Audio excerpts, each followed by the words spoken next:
Hello, કેમ છો મિત્રો? આજે રવિવાર છે તો આજે અમારા ઘરે સ્પેશિયલ ડિનર બનવા જઈ રહ્યો છે. આજે ડિનરમાં બનાવી રહ્યો છું હું બિરયાની, વેજ દમ બિરયાની.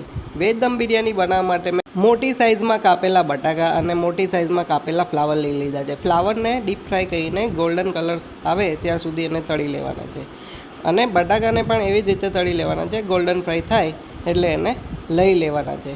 કેપ્સિકમને થોડા ફ્રાય કરીને લઈ લેવાના છે. કેપ્સિકમ વધારે ફ્રાય નથી કરવાના, ખાલી તેલ આવી જાય, ગરમ થઈ જાય એટલે સાઈડ પર લઈ લેવાના છે. આ ત્રણેય વસ્તુને તળ્યા પછી એની અંદર કાશ્મીરી લાલ મરચું 2 ચમચી જેટલું એડ કરી લેવાનું છે.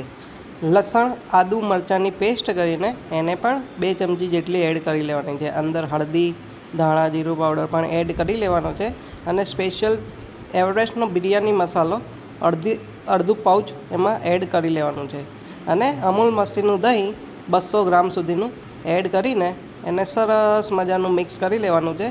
મિક્સ કર્યા પછી એમાં થોડું મીઠું પણ એડ કરી લઈશું અને મિક્સ કરીને એને થોડી વાર માટે ફ્રીજમાં મૂકી દઈશું.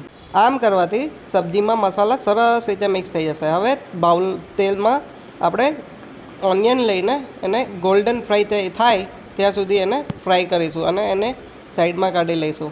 હવે થોડા પનીરના ટુકડા પણ આમાં એડ કરીશું. પનીર ફ્રાય કરો ત્યારે એમાં 1 થી 1.5 ચમચી જેટલું ઘી એડ કરીશું, જેના લીધે પનીર ચોંટે નહીં. પનીર તળાઈ ગયા પછી ગોલ્ડન બ્રાઉન થઈ ગયા પછી એને એક પાણીવાળા બાઉલમાં કાઢી લઈશું. આવું કરવાથી પનીર એકદમ સોફ્ટ રહે છે અને ખાવામાં પણ સ્વાદિષ્ટ લાગે છે. હવે આપણે થોડા કાજુ લઈને એને પણ ફ્રાય કરી લઈશું. કાજુનો કલર ગોલ્ડન કલરનો થાય એટલે એને કાજુને આપણે સાઈડ પર લઈ લઈશું. રાઈસ બનાવવા માટે ઉકળતા પાણીની અંદર ખડે મસાલામાં લવિંગ, તજ, તમાલપત્ર, આખા મરીના દાણા અને મીઠું નાખીને આપણે બોઇલ કરવા મૂકી દઈશું. હવે બિરયાની બનાવવા માટે બિરયાનીના વાસણમાં 1 ચમચો ભરીને તેલ લઈને એમાં અદરક લસણની પેસ્ટ નાખીશું અને સાથે ઓનિયનની પેસ્ટ નાખીશું. ઉકળીને ગરમ થયેલા પાણીમાં આપણે બિરયાનીના રાઈસ નાખીશું.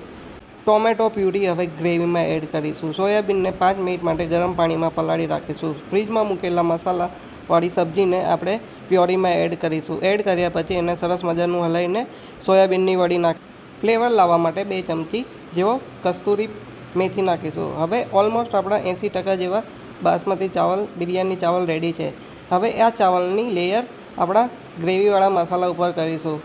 મસ્ત સરસ મજાની લેયર થઈ ગયા પછી એને વ્યવસ્થિત રીતે ફેલાવીને એની ઉપર ગ્રીન કલરનું પાણી એડ કરીશું. ગ્રીન કલર નાખવાથી રાઈસ ગ્રીન કલરના થઈ જશે અને સાથે કેસરવાળું પાણી એડ કરીશું એટલે રેડ કલર અને ગ્રીન કલરનું કોમ્બિનેશન સરસ લાગશે.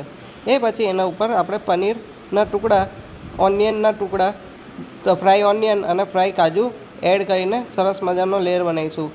2 ચમચી જેવું ઘી, 2 થી 4 ચમચી જેવું ઘી ઉપરથી એડ કરીશું અને સરસ મજાનું ડેકોરેશન કરીશું. આ બધું થઈ ગયા પછી એને કપડાવાળા થાળીથી એને ઢાંકી દઈશું. એને દમ લગાવવા માટે એના ઉપર વજન મૂકી દઈશું. 10 મિનિટ માટે ગેસને ચાલુ કરીને મૂકી દઈશું. 10 મિનિટ પછી તાવડી ઉપર મૂકીને 10 મિનિટ માટે પાછો દમ લગાવીશું. ઓલમોસ્ટ આપણી બિરયાની રેડી થઈ ગઈ છે. બિરયાની ખોલીને જોઈશું, બહુ સરસ મજાની બિરયાની દેખાઈ રહી છે.